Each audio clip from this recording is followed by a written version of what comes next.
purge it out so that we as Yeshua's people may be a new lump of sincerity and truth. And now I want to tackle the seed of the woman issue.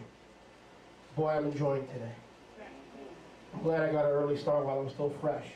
Well, come to think of it, I'm always fresh.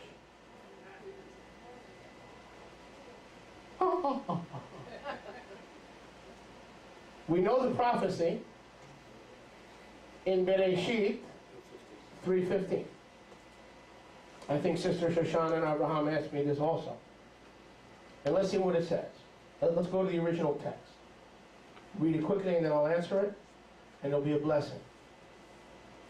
Let's find out if Miriam really gave him his human nature, whether perfect or imperfect. Let's see if Miriam gave Yeshua any kind of a human nature. Yahweh speaking to the serpent, a metaphor for Satan, says, I will put enmity between you and the woman, and between your zerah and her zerah, your seed and her seed. He will crush your head, the seed of the woman, but you will bruise his heel. So, we see the seed of the woman, notice, her seed will what? Crush the head of the snake, or destroy Satan's power. Correct? Correct? Correct? Amen. Correct? Correct? Correct? Correct. Correct? I'm giving up. Correct? Correct. Oh, stay focused, man. The seed of the woman will crush the head of the serpent. So how then is Yeshua partly not human? Because here it says that it is the seed of the woman. So prophetically speaking, who is the seed of the woman? Miriam. Right? Right? Prophetically speaking, who is the seed of the woman? Miriam. Mary. Right?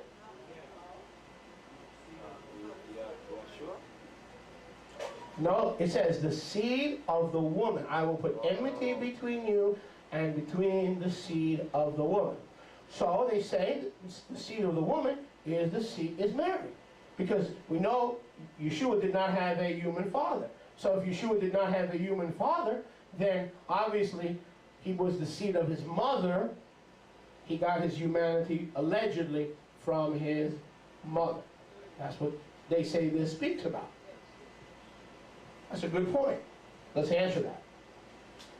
The term, the Hebrew word for seed is the Hebrew word zerah, which as seen elsewhere in the Bible can mean offspring, descendants, or lineage.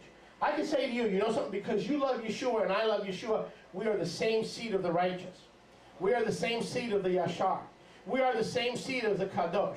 You and I are the same seed. Does that mean we have the same parents? No. No, it depends on what context it's used. In the context of the seed, you and I are both the seed of Yahweh. We are the seed of the righteous, but we don't necessarily share the same parents. Amen. Amen. Depending on the context. Let's continue. It can mean the descendants, the lineage, and in the case of this messianic prophecy, this is clearly the case. Yahweh is speaking to Satan and also telling the woman Chava, who's there listening, present, that someone from her lineage, listen, will become the anointed one and will destroy the works and the death grip that Satan has on the human race. To claim that this is a literal and immediate seed of Chava, meaning Eve, would require her to be the mother of the Messiah. And how many know Eve was not the mother of the Messiah? So there's two ways to look at it. One, the seed of the woman is Yeshua, what woman? Eve. That would mean that Eve was the mother of the Messiah. How many believe that Eve was the mother of the Messiah? Can I see your hand, please? If you believe that, can I see your hand, please? Vincent, are you raising your hand? Oh, you're just scratching. Okay. If you believe Eve is the mother of the Messiah, I don't think anyone in this room believes that Eve is the mother of the Messiah. So it can't be the seed of that woman. Are you with me? We've eliminated one woman. So to claim that this is the literal seed, the immediate literal seed of Chava, would require that Chava is the mother of the Mashiach, which we know she was not. Also, Eve Chava was not a virgin, as is required in Isaiah, Yeshayahu 7:14. Was Eve a virgin? I think not. She had many children, right? Right? Eve was not a virgin. So this couldn't have been talking about her literal seed. It must be referring to something or someone else. Amen? Baruch Hashem Yahweh. So this anointed destroyer, anointed by Yahweh, of Satan's head, or Satan's authority over humanity, this destroyer of Satan will be a descendant or a seed of Eve, and a seed later of the patriarchs of Israel, and a seed later ultimately of Melech David. Seed of Abraham, seed of Isaac, seed of Jacob, seed of David, seed of Eve. Not a literal seed where the Messiah, where Eve was the Messiah's mother. Rather, he will be in the genealogy or in the lineage or in the descendancy of Eve, as is every human being sitting in this room, in the lineage and in the descendancy of Eve. So we are the seed of the woman, if you're going to go that way. Unless she was the mother of Yeshua from Nazareth, the seed of the woman was not a literal seed from her womb. It was merely a metaphor for one of her descendants. Facile. Facile. You can't get any more facile than that. But people will fight about that. Now let's continue. So we've eliminated Miriam. She was not a virgin. I'm sorry, Eve was not a virgin. So this verse does not say or even imply what some try to say, that it's a literal seed. Others have continued to see this as literal seed of the woman, as opposed to the seed of the man. Because they can't find its fulfillment in Eve, they look for its fulfillment in Mary. We just read that Eve was not the literal mother of the anointed one who would crush the power and authority of Satan. Didn't we just read that? So when we can't take that literally, what do they do then? They try to make Mary the mother of God. Because with Eve, it doesn't work. Because Yeshua, no one would argue that Yeshua was born literally from Eve.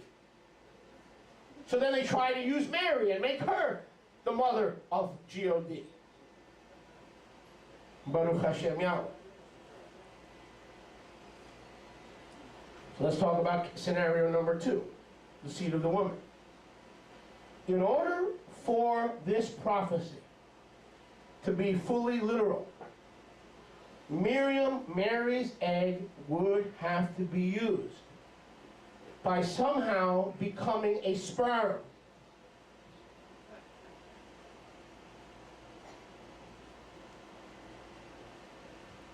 I am flabbergasted. We know it can't be a literal seed through Eve, but they say the seed of the woman. Abraham, are you with me? Yeah.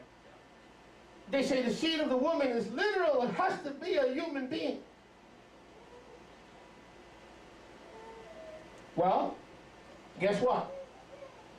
In order for Yeshua to be the seed of Mary, Mary's egg would somehow have to become a sperm. Because the Hebrew word there is zerah. Miriam did not have a sperm. What these religious people are trying to teach us is that the Ruach HaKodesh, right, turned Miriam's egg into a sperm. That Yahweh didn't give Yeshua his own flesh. He got his flesh from Mary by Yahweh turning her egg into a sperm, thus literally becoming the seed of the woman.